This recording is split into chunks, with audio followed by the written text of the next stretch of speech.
ചേട്ടനോ നാരായണനോ നമുക്ക് വിളിച്ചുകൊണ്ട് ഇദ്ദേഹത്തിന് എത്ര വയസ്സ് കാണുമെന്നാണ് നിങ്ങൾ വിചാരിക്കുന്നത്, അല്ലെങ്കിൽ നിങ്ങൾ പ്രതീക്ഷിക്കുന്നത്? ഒരു 65 ആണോ, 60 ആണോ, 55 ആണോ, 70 ആണോ, 7? അപ്പോൾ ഇപ്പോൾ അദ്ദേഹം 80ലേക്ക് ഇന്ന് പ്രവേശിക്കുകയാണ്. അപ്പോൾ അദ്ദേഹത്തിന് എന്തുകൊണ്ടാണ് നമ്മൾ ഇത്രയൊരു പ്രാധാന്യം കൊടുക്കുന്നതെന്ന് ചോദിച്ചാൽ അതിനെക്കുറിച്ച് അദ്ദേഹം പറയും.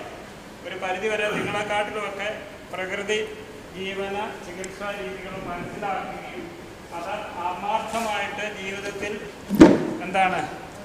പകർത്താനുള്ള ശ്രമം നടത്തിക്കൊണ്ടിരിക്കുന്ന ഒരു വ്യക്തിയാണ്.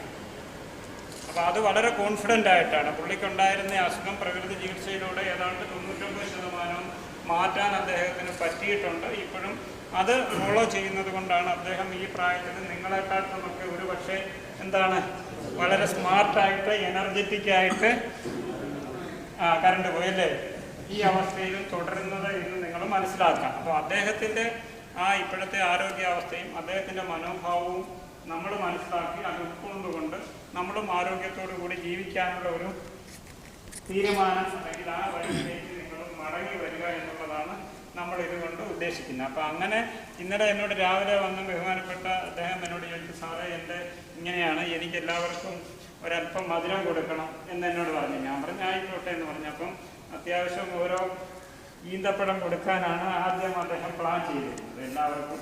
അദ്ദേഹത്തിൻ്റെ ഒരു അന്നേരം അത് പിന്നെ മേടിക്കാനൊക്കെ പോയി കഴിഞ്ഞപ്പോഴാണ് അത് ഉദ്ദേശിച്ച ഒരവസ്ഥയിലേക്ക് കാര്യങ്ങൾ പോയില്ല എന്നാണ്. അപ്പോൾ അവസാനം ഇന്നലെ വൈകിട്ട് എന്നോട് ഇവർ രണ്ടുപേരും കൂടെ അദ്ദേഹം പറഞ്ഞു, ഇങ്ങനെയാണ് ഞങ്ങളിവിടെ ഒരു വല്ലപ്പോഴൊക്കെ ഒരു പ്രകൃതി പായസം ഇടയ്ക്ക് ഉണ്ടാക്കുമായിരുന്നു. ഇവിടെ പണ്ട് കിടന്നിട്ടുള്ള അപൂർവം ചിലർക്കറിയാം. അപ്പോൾ ഇങ്ങനെ അത് പിന്നെ നമ്മളതങ്ങ് ഒഴിവാക്കിയായിരുന്നു. പിന്നെ ഇങ്ങനെ അപൂർവം ചില സാഹചര്യങ്ങളിൽ ഇപ്പോൾ വേവിക്കാതെ അടുപ്പിൽ വെക്കാതെ ചൂടാക്കാതെ വളരെ എളുപ്പത്തിൽ ആണ് ഇപ്പം നിങ്ങൾക്ക് കിട്ടിയ പായസം എന്ന് പറയുന്നത്. കിട്ടിയില്ല, അതെ കിട്ടാൻ പോകുന്നത്.